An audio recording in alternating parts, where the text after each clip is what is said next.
Hi everyone, कैसे हो आप सभी लोग। So today we are going to start with yet another mind map in the Indian polity series and I know that you guys are enjoying the polity series.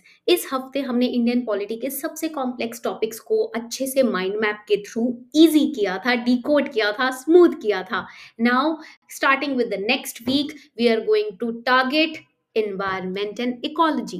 Environment and ecology के जितने भी important topics हैं, हम उन सभी complex topics को prelims के perspective से डिकोड करेंगे through mind maps in 10 minutes. This week was dedicated to Indian polity. Here is our last session of mind map in Indian polity. Yes, we'll come back, but after the next week. Okay, तो यहाँ पर आज जो हम पढ़ने जा रहे हैं टॉपिक वो है judicial activism and judicial review. These are the two topics that we are going to study today. All right, let's get started then. When we talk about the judicial review topic or the word judicial review, what comes to your mind? Review, फिर से view करना। Review का मतलब क्या होगा? Review means to view again. So it is a kind of, you can say, court proceeding where the judge, the sitting judge, he reviews the you can say validity or the lawfulness of a decision that was taken by him or by any public body. Government ने या किसी public body ने या उन्होंने, court ने पहले कोई भी डिसीजन लिया हो, उसको फिर से रिव्यू किया जाता है, उसके लॉफुलनेस को फिर से देखा जाता है, वो कितना वैलिड है, फिर से उसको टेस्ट किया जाता है। That is the meaning of review. So because it is done by the court in the judge, that is why the word is judicial review. It refers to the power of judiciary to review, to view again and to determine validity of law and order. All right, यहाँ तक point clear हो गया? That is the actual meaning of review. Now let us understand कि what are the features. First of all, let us understand when the review is going on, what are the two key principles or concepts of law which are kept in mind. जब जज review कर रहा होता है तो दो कुछ ऐसे की कंपोनेंट्स हैं जो जज अपने दिमाग में रखता है. So what are those two key components? We are going to make a, you can say, live diagram for that. First concept of law here is the procedure established by law. पहला हो जाएगा procedure established by law. Second is due process of law. Due process of law. ठीक है, यहां तक point clear हो गया सभी को? Procedure established by law, due process of law. Now due process of law has been asked again and again in prelims. Prelims में बार बार इस कॉन्सेप्ट को पूछा गया है. So what is due process of law? ये एक तरीके का प्रिंसिपल है, या आप बोल सकते हो एक तरीके का डॉक्ट्रीन है, that not only checks, so basically this principle checks, write it down, if there is a law, if there is a law to deprive the life and personal liberty of a person, but it also checks, ये और क्या check करता है? It also checks that the law is fair and just. तो पहली बात तो due process of law is checking कि if any law in the country is it depriving the life and personal liberty of the citizen of the nation, and it also checks if that law is fair and just. तो पहले तो ये check किया जाता है क्या किसी की पर्सनल लिबर्टी या राइट टू लाइफ छीनी तो नहीं जा रही है किसी लॉ के द्वारा, एंड एक और चीज चेक होती है कि क्या वो लॉ फेयर है, जस्ट है. तो ये दो चीजें हैं जो चेक की जाती है under the due process of law. Now let us understand what is the meaning of procedure established by law. That means the law established by the legislature, है ना. The law is enacted, it is enacted by the legislature या parliament law को enact कर रहे हैं. The law is following a procedure established already, है ना, according to the correct procedure, according to correct procedure.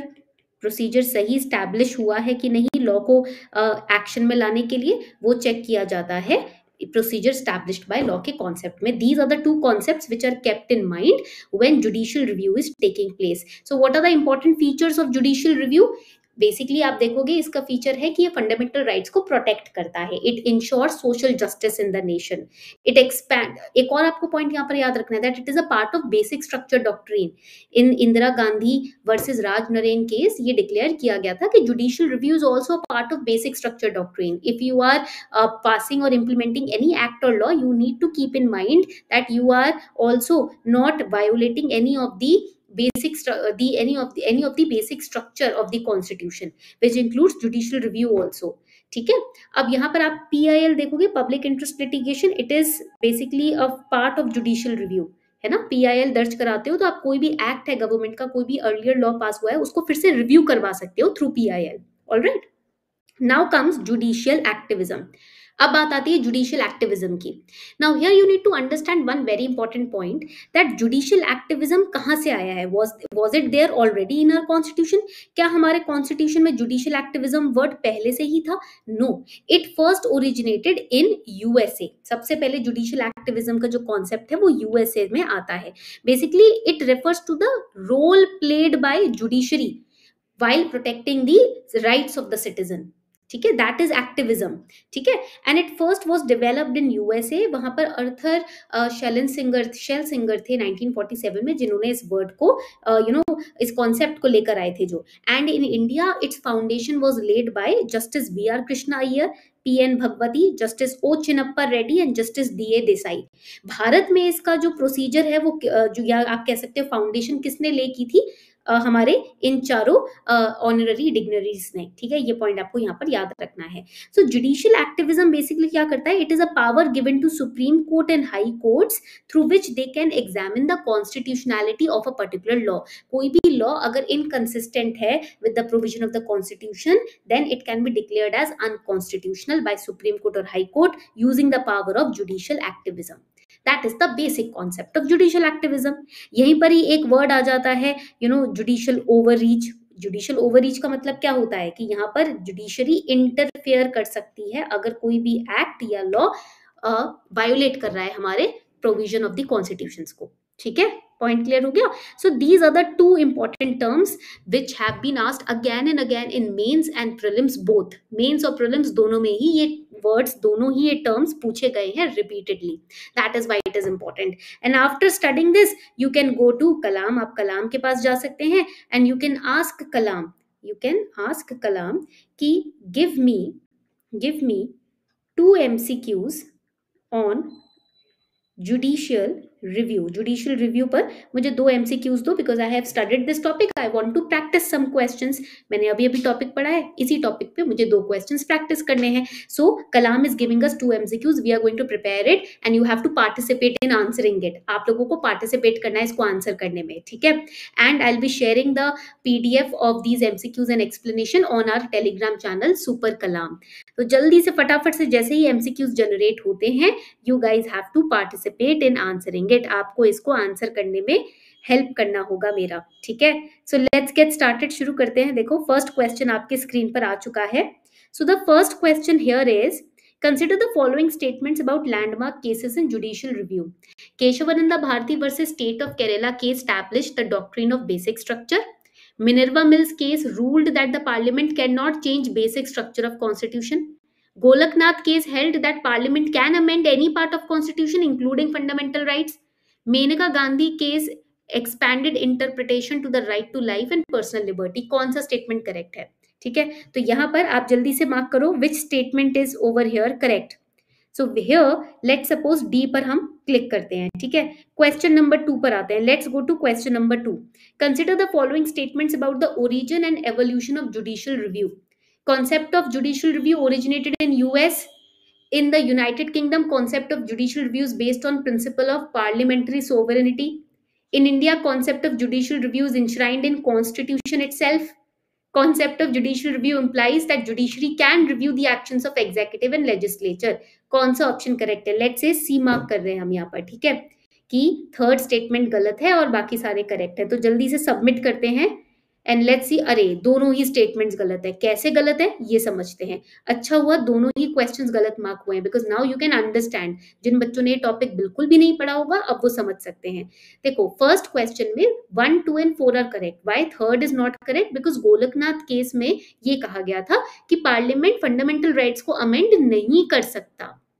ठीक है, ये पॉइंट यहां पर कहा गया था। अदर 3 केसेस हैं, वो क्या करते हैं, वो जुडिशियल रिव्यू के एवोल्यूशन को दर्शाते हैं। So third statement is saying Golaknath case held that parliament can amend, no it can not amend fundamental rights. ठीक है, एंड सेकंड क्वेश्चन में आप देखोगे 1, 3 एंड 4 आर करेक्ट, 1, 2 एंड 4 नहीं। वाई?